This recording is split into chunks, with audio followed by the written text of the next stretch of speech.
Oke, Wak, kisah pertama yang akan aku ceritakan malam ini dikirim sama Wak kita yang bernama Anis. Halo Mbak Anis.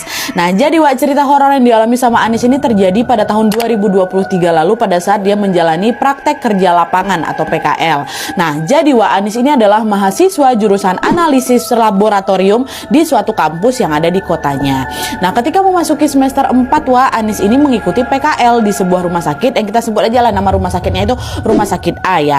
Nah, selama magang di Rumah Sakit A itu Wak, Anis ini akan di rolling ke beberapa bagian-bagian lab yang ada di sana. Ada bagian lab forensik, lab IGD, lab patologi anatomi, dan juga lab klinis. Nah, pada bulan pertama Wak, Anis ini mendapatkan jatah PKL di lab forensik yang bertugas untuk mengecek atau mengidentifikasi mayat atau jasad gitu kan.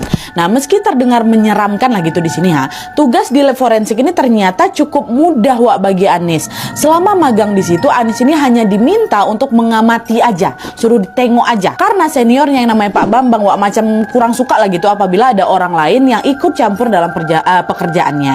Nah, setiap kali ada mayat yang harus divisum atau harus diotopsi Wak, Pak Bambang ini selalu bilang sama Anis, Mbak Anis, kamu nggak usah ikut ngevisum ya, cukup kamu lihat aja prosesnya kayak gimana. Kata, oh ya baik Pak, siap, kata gitu. Pokoknya di situ tugas Anis ini betul-betul hanya mengamati dan mencatat apa saja yang sudah dilakukan sama Pak Bambang, udah kayak gitu, nggak boleh sentuh sama sekali lah kayak gitu. Nah, selain tugasnya ini bisa dibilang mudah Wak untuk si Anis, selama PKL di Rumah Sakit A ini, Anis juga nggak pernah ngalamin kejadian aneh Wak, aman-aman aja semuanya. Tapi memasuki hari kelima, disitulah Anis mulai merasa ada keanehan di situ. Nah, jadi pada malam itu sekitar jam 11 malam Nat katanya, Anis ini masih di rumah sakit Wak untuk mengerjakan laporan yang harus dikirim ke dosennya.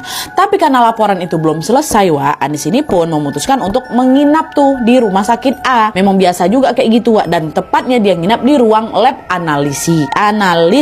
Dan untungnya waktu itu Anis juga nggak sendirian. Nah, di ruangan itu Wak, ada 5 dokter koas lainnya yang juga sibuk menulis laporan mereka masing-masing. Oh, alhamdulillah aman kok, aku nginap di sini, orang kita rame-rame kok ya kan. Nah, adalah tuh nugas lah Anis di sana. Nah, pas lagi fokus nugas ini Wak, Anis dengar ada suara hantaman dari pintu.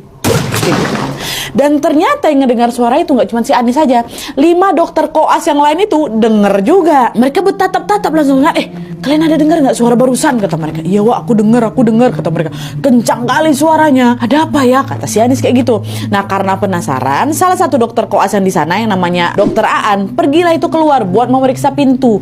Tapi pas dicek ya di luar nggak ada siapa-siapa Wak. Nah, nggak lama kemudian ada hawa dingin tuh, nah dia tiba-tiba masuk ke dalam ruangan, bikin semua pada merinding itu waktu itu. Nah, karena pada merinding semua, perasaan mereka juga sama-sama gak enak, panik, keluar, ada apa nih, wah tuh lari lah semua kan, lari ke ruang UGD. Nah, by the way, ruang analis ke ruang UGD ini cuma hadap-hadapan aja Wak, ya kan.